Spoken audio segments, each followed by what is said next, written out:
what's going on in the other place, because in the other place we've already tabled amendments that seek to address a number of key issues that have been raised by the stakeholders that we've been meeting, including ECHR compliance, strengthening the Commission's independence, sanctions for individuals found guilty of lying and to the Commission, and creating stronger incentives for individuals to engage with the Commission.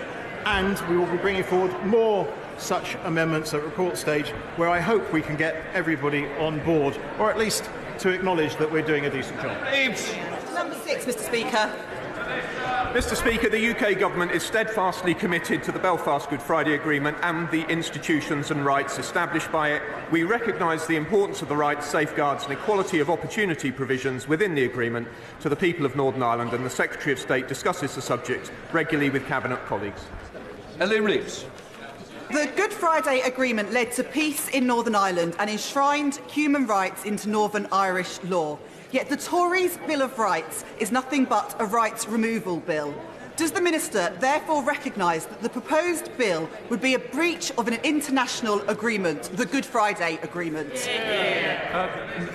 No, not at all. I confess I thought she was going to ask me about the Bill of Rights provisions in the agreement itself, but she ought to know that the parties have been working together towards that Bill of Rights, and it will need consensus to deliver a framework in Northern Ireland. But of course the UK continues to be committed to the ECHR. Martin Day. Mr. Speaker, with permission, I will answer questions.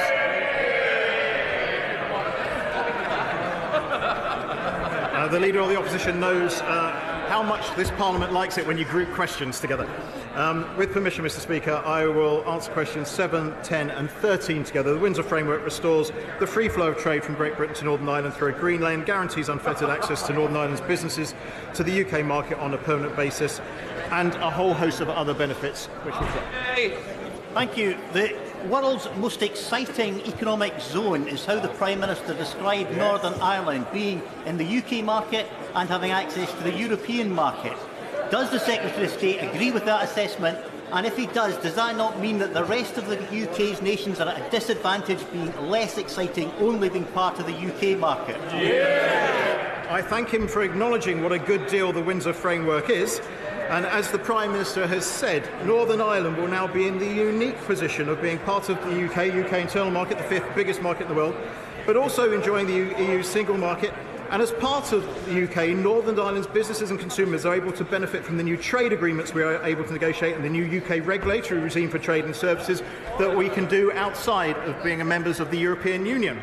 Kirsten Oswald. Mr. Speaker, by the Secretary of State and the Prime Minister's own admission, Northern Ireland is in a better economic position than the rest of the UK because of its place in the European single market. Now, the Prime Minister also said this would lead to more companies investing in Northern Ireland, and that won't be new money. So if companies are investing more in Northern Ireland, does he see that that means that they'll be investing less in the rest of the UK? Would the Secretary of State see that as a win-win?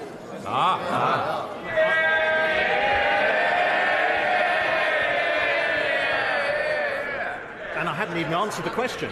I think the Honourable Lady has kind of missed the point. There's a huge amount. Okay, no, she has completely missed the point because there is a huge amount of inward investment that wants to flow into Northern Ireland from outside of these isles. And yes, we should be welcoming inward investment into Northern Ireland because prosperity builds on the peace and stability that the Belfast Good Friday Agreement has brought for the last 25 years, which is why we should all welcome the Windsor Framework. And Keza. Thank you, Mr. Speaker. Scotland, like Northern Ireland, rejected Brexit. Both were dragged out of the EU despite voting Remain. Yet, Northern Ireland has retained access to the EU single market and the economic benefits that it brings. So does the Minister agree that Scotland should have a similar deal to be as economically competitive as Northern Ireland? I thank you for a question, and with the greatest respect, the positions of Northern Ireland and the other nations of the UK are, as I've said before, not completely comparable. Northern Ireland is undoubtedly a wonderful place, but it has a complex and troubled history, and we've talked about the need and the wonders of the Belfast Good Friday Agreement celebrating its 25th, marking its 25th anniversary. But it also has a land border, the only one between the UK and the EU. That has brought added complications, which the Windsor Framework is in place, and the Windsor Framework is in place to safeguard the achievements of the Belfast Good Friday Agreement and the hard-won gains of the peace process. It recognises these unique circumstances, including the all-island dimensions of economic life between Northern Ireland and Ireland and the need to avoid a hard border. Dr. Neil Hudson. Thank you, Mr. Speaker. I strongly support the Windsor Framework and welcome the veterinary and SPS measures. Can my right honourable friend update the House on progress towards securing the long-term supply of veterinary medicines in Northern Ireland and also smoothing the safe movement of animals between GB and Northern Ireland to include not only pets but also farm animals and horses? I thank the honourable gentleman for his question. He knows a great deal about this subject. As he knows, there is a grace period in place until the end of December 2025 on veterinary medicines. I would like to think that the new atmosphere that has been created between the United Kingdom and the European Union as we move forward has demonstrated that we can talk and negotiate about these things, and we fully expect to be able to be in a position to address all of his concerns in good time. Before we come to Prime Minister's questions, I'd like to point out that live subtitles and British Sign Language interpretation of proceedings are available to watch on parliamentlive.tv. We start with questions to Prime Minister Joe Gideon. Question 1, Mr. Speaker. Prime Minister. Mr. Speaker, this morning I had meetings with ministerial colleagues and others. In addition to my duties in this House, I shall have further such meetings later today. Joe Gideon. Thank you, Mr. Speaker. Tomorrow is the National Day of Reflection, a Marie Curie-led initiative bringing together communities across the UK to remember family, friends, neighbours and colleagues we have lost. Will the Prime Minister join me in thanking Stoke City Council for supporting my call for a post-box to heaven in Carmountside Cemetery, and on the second anniversary of the tragic death of my constituent, 2-year-old Harper Lee Fanthorpe, who swallowed a button battery, will he thank her courageous mother, Stacey, for leading the campaign to raise awareness of the dangers of button batteries? And will he back my call for legislation to ensure greater product safety? Well, Mr. Speaker, of course I join my honourable friend in thanking Stoke City Council. I'm very sorry to hear of Harper Lee's tragic case, and my thoughts are with her friends and family, and particularly her mother Stacey. And we are aware of the concerns about button batteries. The law is very clear that products available in the UK must be safe. The Office for Product and Safety Standards has published guidance on exactly this for manufacturers and is working with the Child Accident Prevention Trust to educate parents and childcare professionals on button baton safety. Leader of the Opposition, Keir Starmer. Thank you, Mr. Speaker. Today we remember the innocent lives lost 6 years ago in a terror attack on Westminster Bridge. Amongst those tragically killed was PC Keith Palmer, who sacrificed his life to protect others. Police officers up and down the country work tirelessly every day to keep us safe, and we thank them for that. But as we saw this week, those brave officers are being let down. Dame Louise Casey found institutional homophobia, misogyny and racism in the Metropolitan Police. I accept those findings in full. Does the Prime Minister? Prime Minister. Well, Mr. Speaker, I join with the honourable gentleman paying tribute to PC Palmer and indeed all the other police officers who have lost their lives serving and those who do so much to keep us safe. I was appalled, Mr. Speaker, to read the descriptions of the abhorrent cases of officers who have betrayed the public's trust and abused their powers. And let me be clear, it is and was unacceptable and should never have happened. We have taken a series of steps already, and the government will also now work with the Mayor and the Metropolitan Commissioner to ensure that culture, standards and behaviour all improve.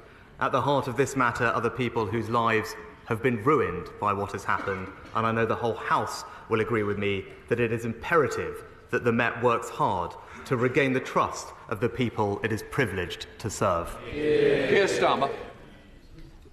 I take it from that answer that the Prime Minister does accept the Casey findings in full, including the institutional failures. Because nobody reading the Casey report can be left in any doubt about how serious this is, and doubt for a second that it's restricted to the Met. The report lays bare how those unfit to join the police are aided by patchwork vetting systems that leave the door open. If the government backed Labour's plan for proper mandatory national vetting, we could end the farce that sees different police recruitment standards in different forces. Will he back that plan so we can make speedy progress? Prime Minister. Mr. Speaker, there's no need to back that plan because we're already taking action to tackle the issues that are raised in the Casey report. And it was actually 2 months ago. It was 2 months ago that I met with Dame Louise Casey and the Metropolitan Commissioner, and we introduced a series of measures. For instance, the College of Policing is currently updating the statutory code of practice for police officer vetting that all forces legally have to follow.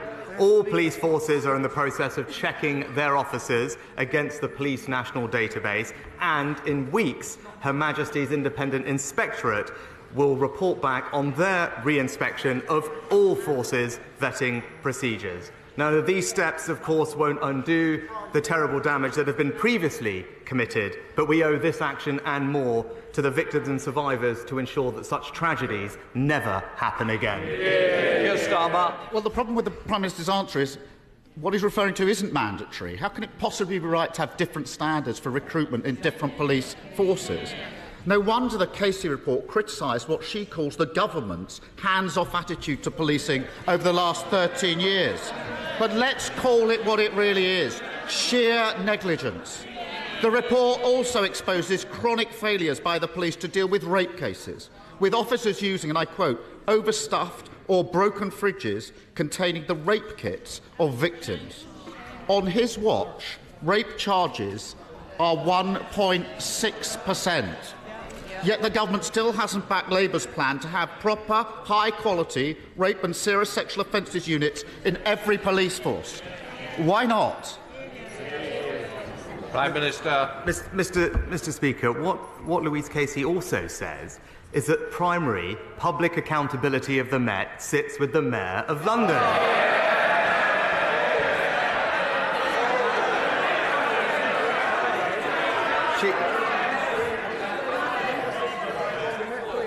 She described that relationship between the Mayor and the Met as, in her words, dysfunctional. But when it comes... So I hope when he stands up, he will also confirm to the House that he will take up these matters with the Labour Mayor of London so that he plays his part. But, Mr. Speaker, the way rape victims were treated by the criminal justice system wasn't good enough, and that's why the government published an ambitious rape review action plan. It's right that we've extended Operation Sorteria across all police forces in the country. We've tripled the number of independent sexual violence advisors. We've improved the process of collecting phone evidence and being cross-examined. And since 2010, we've quadrupled funding for victim support services. That is a Conservative government doing everything we can to support victims and tackle predators. People are fed up to the back teeth with a government that never takes responsibility and just tries to blame everyone. They can shout if they're proud of the fact that over 98% of rapists are never put before. If they want to shout about that, that's their record. Let them shout about it. You should be ashamed of yourself. The truth is simple. After 13 years of Tory government, crime is out of control and people are paying the price. Before Christmas, the BBC reported the shocking case of a woman in Armthorpe who'd been beaten with a baseball bat by burglars 3 years ago. Nobody had been charged with that burglary, and she couldn't sleep at night. Under their watch, tragically, that's not an unusual case. So can the Prime Minister tell us what's the charge rate for theft and burglary across the country? Prime Minister. Well, Mr. Speaker, actually, since 2019, neighbourhood crime is down by 25%. But he asked rightly about what's happening with rape cases. So let me just tell him that we are on track to meet our target of doubling the number of rape cases that are reaching our courts. Since the Rape Review Action Plan was published, we've seen police referrals double. We've seen charges double. And last year, there was a 65% increase in rape convictions. Yes. But importantly, we also changed the law to ensure that rapists would spend more time in prison. But what did his shadow policing minister say? Prison doesn't prevent crime. It tells you everything that you need to know about the Labour Party. You can't trust them to keep Britain safe. Mr. Speaker, the Prime Minister stands there and pretends that everything's fine. He is so totally out of touch. He needs to get out of Westminster, get out of Kensington, and Mr. Speaker, I don't think... It's a big day today in the House, and it's a very important day. We do want to make progress. Holding us up is not advantageous to any of us. Mr. Speaker, he needs to get out of Westminster, get out of Kensington, and I don't mean to Malibu, to the streets of Britain. Go there and tell people it's all fine and see what reaction he gets. The answer he didn't want to give, although he knows it, is 4% of cases, 4% of burglary charges are charged, 96% of theft and burglary cases not even going before the courts.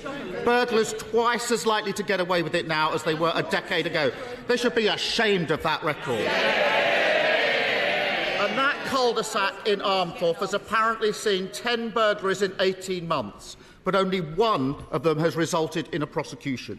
So rather than boasting and blaming others, why doesn't he tell the country when he's going to get the theft and burglary charge rate back to where it was before they wrecked policing?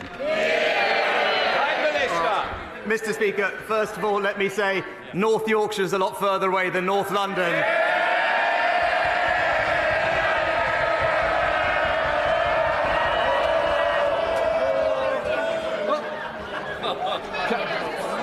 Can I say, I'd like the lines as well, but I prefer to hear them rather than the jeering. Come on, Prime Minister. Mister. Now then, we are going to make progress. Mr. Shelbrooke will be buying the teas in the tea room if we're not careful. Come on, Prime Minister. There'll be Yorkshire teas, Mr. Speaker. But since the Conservatives came into power, crime is down 50%, Mr. Speaker. Violent crime down 40%. Burglary, the Honourable Gentleman mentioned burglary down 56%. Why? Because we've recruited 20,000 more police officers. We've given them the powers to tackle crime, and we've kept serious offenders in prison for longer. All they've done is vote against greater protections for emergency workers. They've opposed tougher sentences for violent criminals, and they are failing to give the police the powers that they need. It's the same old Labour, soft on crime, soft on criminals. The only criminal investigation he's ever been involved in is the one that found him guilty of breaking the law. I've prosecuted countless rapists. On the Prime Minister, I want tougher... Hold on. I am determined to hear the questions, whether it's the Leader of the Opposition, the Prime Minister. So I can... Sorry.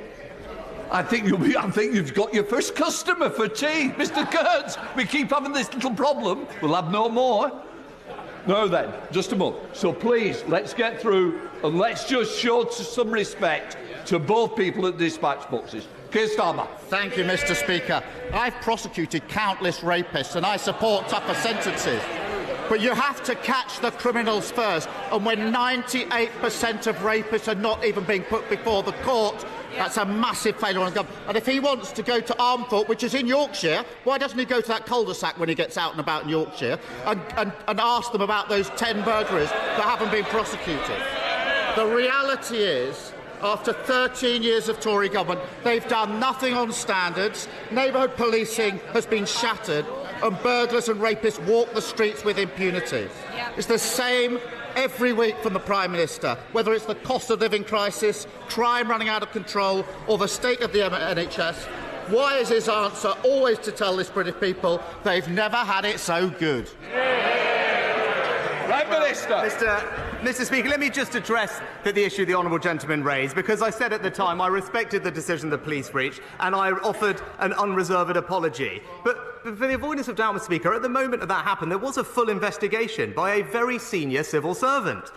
The findings of which confirmed that I had no advance knowledge about what had been planned, having arrived early for a meeting. But he doesn't need me to tell him that. He's probably spoken to the report's author much more frequently than I have.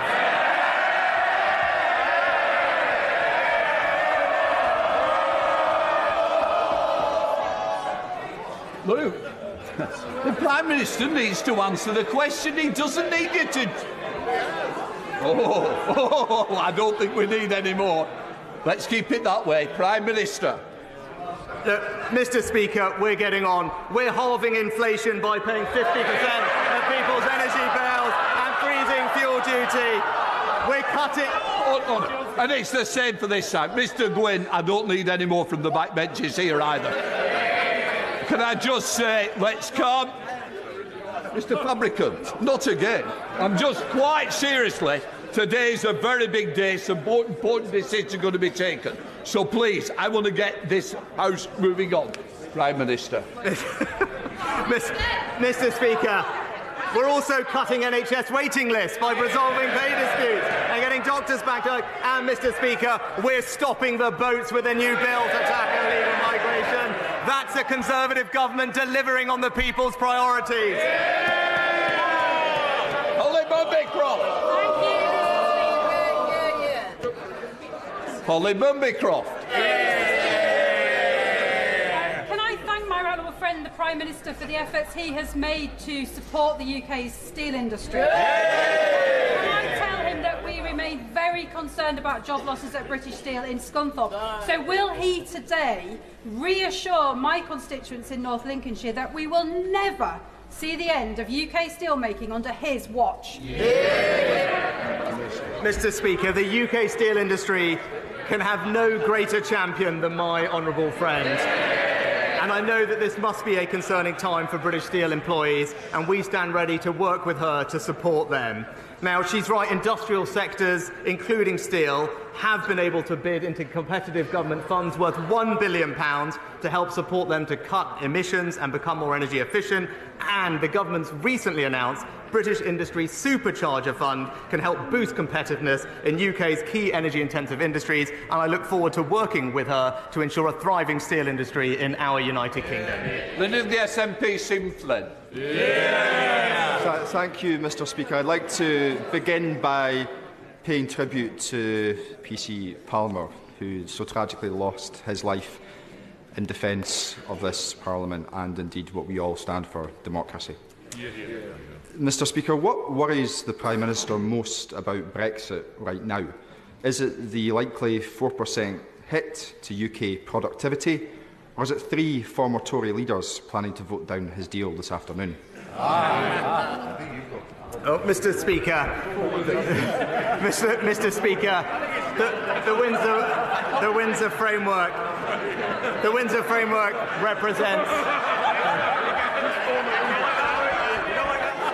Just to help the chamber, just help everybody. I understand it's true. Prime Minister.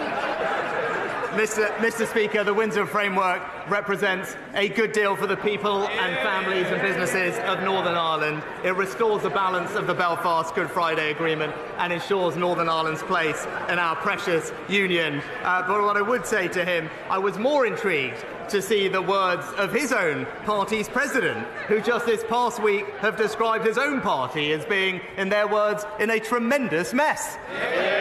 Stephen Flynn. Mr. Speaker, the reality is that whilst Westminster is once again consumed by the damage being caused by Brexit, the public at home are facing the biggest fall in living standards ever, the highest tax burden since the end of the Second World War, and inflation at 10.4%. When are the Conservative Party, and indeed the Labour Party, going to realise that Brexit can't work?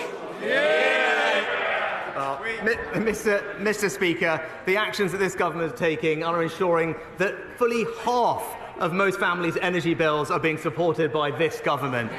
We're also making sure that we're delivering for people with the cutting NHS waiting lists, and that's something that we're happy to work with the Scottish Government to learn and share best practice with them on. But we're also, Mr. Speaker, delivering on the people's #1 priority, which is to stop the boats and end illegal migration. Unemployment claimant rate has declined significantly over the last decade, but there are still vacancies to fill and specific groups to help. And on Monday, the Employment Minister and I visited Arnold Job Centre, where Kelsey and her team are welcoming local employers to speak directly to job seekers, and a dedicated 50-plus work coach is getting more from that bracket into work. So would my right honourable friend join me in congratulating the staff at Arnold and other job centres across the country on the proactive work that they're doing, and when time allows, would you come to visit Arnold Job Centre in person to see the great work they're doing? Well, can I thank my honourable friend and join him in thanking all the staff at Arnold Job Centre for their hard work. I shall keep his kind invitation to visit in mind. He mentioned the over 50s. He mentioned the over 50s, or as my right honourable friend the Chancellor described them, are more experienced workers, and he was right to focus on them, because together with the Work and Pension Secretary we are putting in place a range of measures to help support them to return to and stay in the labour market, and that is something that not only will help us continue to bring inflation down, but will support those people to have healthy, productive, fulfilling lives. Neil Hamby. Thank you, Mr. Speaker. The UK Government recently confirmed that Scotland generated and sent south 35 billion kilowatt-hours of energy in 2021. That number will rise to 124 billion in less than 8 years' time. For this multi-billion-pound bounty, Scotland will see no revenue, no manufacturing or supply chain jobs. In our land of energy plenty, why should our people be cold and hungry and businesses failing as a result of his government's robbery? So what has the Prime Minister to say in defence of this naked exploitation of Scotland's people and its resources?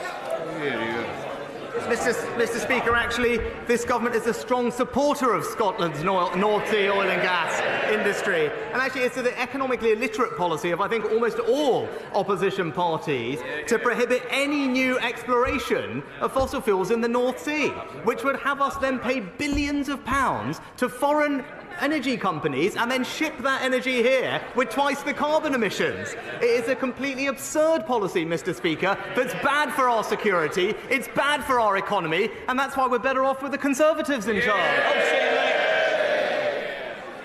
Thank you very much indeed, Mr. Speaker. The island has been getting a better deal in recent years, and I thank the Prime Minister for that, especially before he was a Prime Minister, when he was working with me in different roles when he was in government to make that happen, and I'm grateful. However, the island remains the only sizeable island in the UK without a fixed link, separated from the mainland by sea, which does not receive a funding uplift to support local government services.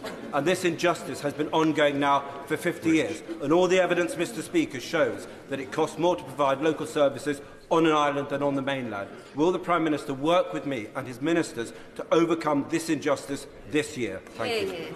Well, can I thank my honourable friend for his continued campaigning on behalf of his constituents.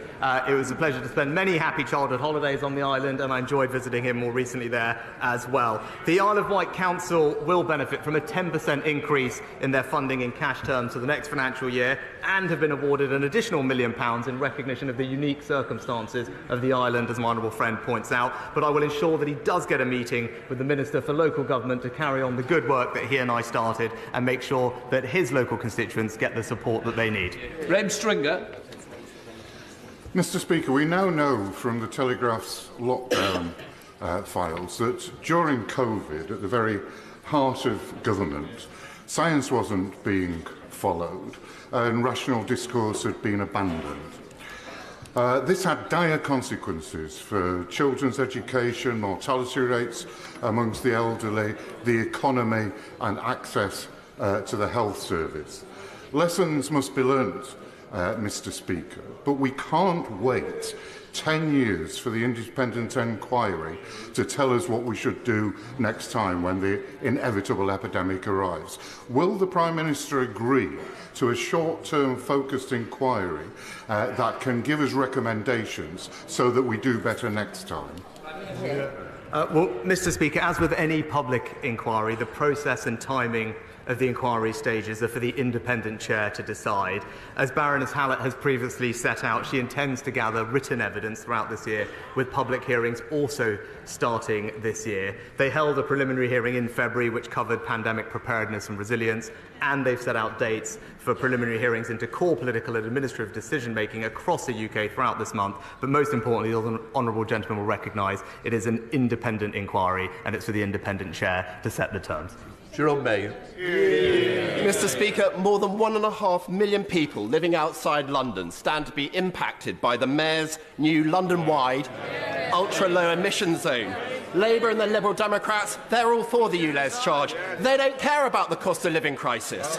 So does my right honourable friend agree with me that the best way to protect commuters and small businesses from the spread of this unfair £12.50 a day tax is to vote Conservative on May the 4th?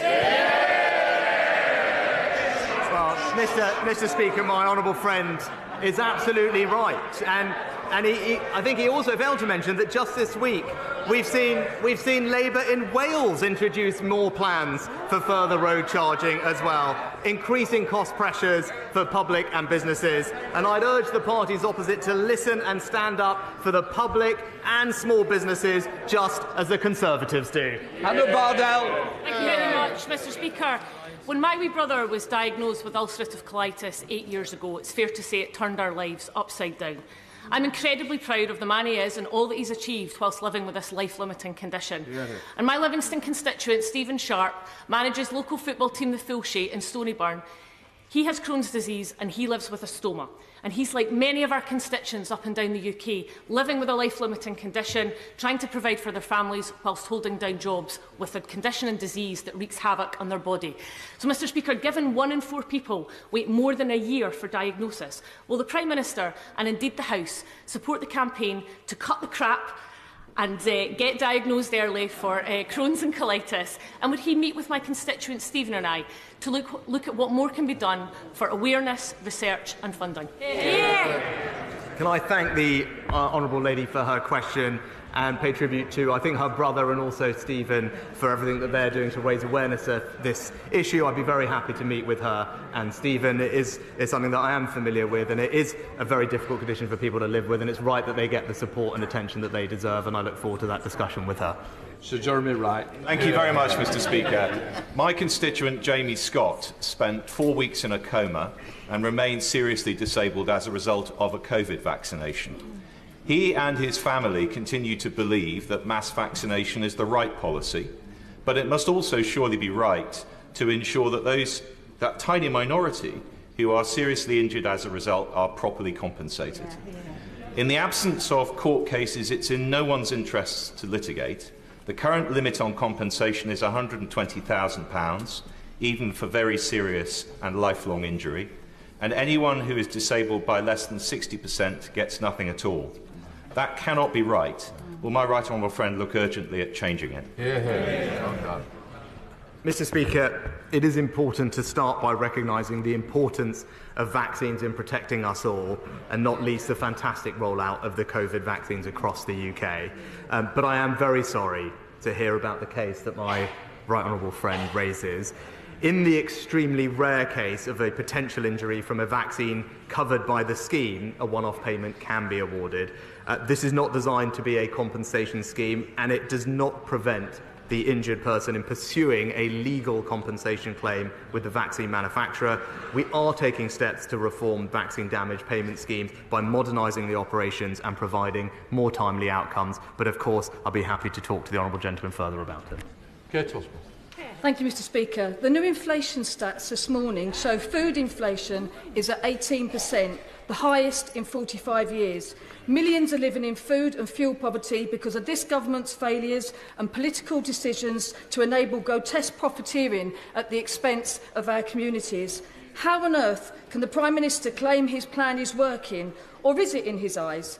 Is it a success that so many people are struggling with their weekly food shop? Mr. Speaker, the figures that have been recently published showed that since 2010, there are 2 million fewer people living in poverty, thanks to the actions of this and previous Conservative governments. Of course, no one wants to see people struggling with week-to-week bills like food, which is why it's so imperative we stick to our economic plan. And as the OBR have said, we are on track to halve inflation by the end of this year. That is the most important thing we can do to ease the burden on people. And in the meantime, we have a range of programmes, whether that's free school meals or indeed the holiday activities and food programme, to provide support to the most vulnerable families who need our help.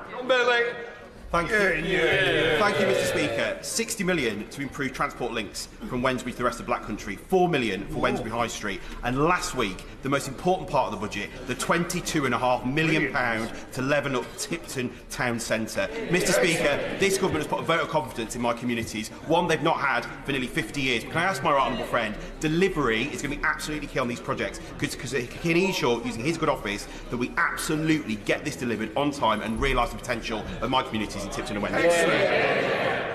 Well, can I pay tribute to my honourable friend for his tireless campaigning on behalf of his local communities. I'm delighted that we are investing across the West Midlands, but particularly in places like Wednesbury and Tipton. And again, we will work with him to ensure that those investments are indeed delivered, working with the local councils, Transport for West Midlands and the West Midland Combined Authority. Those investments are going to transform people's lives and spread opportunity in his area, and he deserves enormous credit for making that happen. Very grateful, Mr. Speaker. Mr. Speaker, households in Gateshead have seen their energy bills triple over the last 2 years. They've endured not just the energy unit price increase, but the daily electricity standing charges increase from an average of 22 pence in 2019 to 58 pence from next month, an increase of 155% in standing charges, over £200 per year.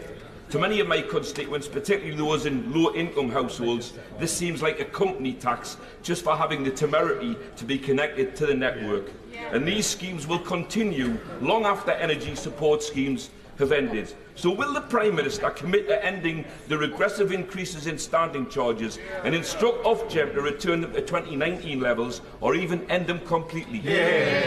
Mr. Speaker, thanks to the Chancellor, the government is providing support to a typical household energy bill, around half of that bill over the winter, support that was extended in the budget and will be worth £1,500 to a typical family. But we went further, Mr. Speaker, for those most vulnerable families. As the Chancellor announced, we will be ending the discrepancy between unit charges for those on prepayment meters, something that many in this House have called for, and also providing generous cost of living payments worth £900 to the most vulnerable families. Martin Vickers.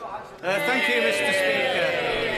Mr. Speaker, two of my constituents, George and Carol Ellis, are my guests here in the gallery today. Sadly, in 2021, their son died by suicide. George was a member of the Yorkshire Regiment and had become depressed following one of his comrades who had taken his own life. In memory of George, Adrian and Carol have set up a support group which marries up one veteran with another who is able to talk through and hopefully help them. The support group is called Get Emotions Out, after George. Would the Prime Minister join me in offering condolences to Adrian and Carol, and also his support for the work that they're now doing? Can I join my honourable friend in sending my and the whole House's condolences to George's friends and family, and thank his parents for the brave work they are doing to raise awareness of veterans' mental health. Support is available for anyone experiencing suicidal thoughts, including from the Samaritans helpline. And thanks to the excellent work of my honourable friend, the Veterans Minister, we are working specifically to support veterans' mental health through Op Courage, which is a bespoke mental health and wellbeing service for veterans in the NHS backed by considerable funding, which was increased in the recent budget, and that fully integrated service will be launched next month. But again, I pay tribute to George's parents for all the incredible work that they are doing. Alison Thulis. Thank you, Mr. Speaker. My constituent, Mariam Amiri, came to the UK from Afghanistan on a spousal visa back in 2016. The Home Office have just refused her renewal and advised she should return to Afghanistan. Mariam is an educator, due to start a university course in September. She's a valued community activist. She's a vocal opponent of the Taliban. She is married to a man who worked for British forces, and her family is currently being persecuted in Afghanistan. She's been trying to get them here since Afghanistan fell. Can the Prime Minister think of any barriers or hardships Mariam might face in returning to a country where there is not even any means of applying for a visa? And will he personally intervene, as the Immigration Minister is yet to reply to me, despite raising this 3 weeks ago? Prime Minister. Mr. Speaker, obviously it wouldn't be appropriate for me to comment on an individual's visa case, but I will ensure that the Honourable Lady gets a response from the Home Office with regard to that particular case. Len Saxby. Thank you, Mr. Speaker. Can I ask the Prime Minister to pay tribute to and congratulate my constituent, Max Woozy, best known as the boy in the tent, whose 3-year adventure camping outside is drawing to a close. To date, he has raised over £750,000 for the excellent North Devon Hospice, and will my right honourable friend wish everyone taking part in his final adventure, a camping festival at Broomhill Estate, great success. Well, can I join my honourable friend in paying tribute to Max and everyone else taking part in this fantastic initiative, and congratulate them on raising such a considerable sum of money for a very worthy local cause, and I look forward to hearing how the rest of it goes, but very well done. Final question, Alan Brown. Thank you, Mr. Speaker. While the Treasury receives an additional £65 billion revenue from Scotland's oil and gas, they've only allocated £20 billion for carbon capture, but nothing for Scotland. They've cut the renewable energy budget by a third. They've only allocated £10 million for Scotland's world-leading tidal stream and failed to back pumped storage hydro. But yet they want us to contribute our share towards the £35 billion Sizewell C nuclear power station. Isn't it the case that within the Union, Scotland is the energy, but Westminster takes the powers? Mr. Speaker, not only are we supporting Scotland's North Sea oil and gas industry, we're also providing £20 billion of funding for further carbon capture and storage, and does want to work and provide clarity for Acorn regarding their future path. But also, I think the honourable gentleman raised the issue of tidal power, and I am pleased to tell him that actually that is now included in the contracts for difference allocations, and there's 40 megawatts of new tidal stream power by 4 projects across Scotland and Wales in the last year. That's this government delivering energy security across the United Kingdom. Completes questions.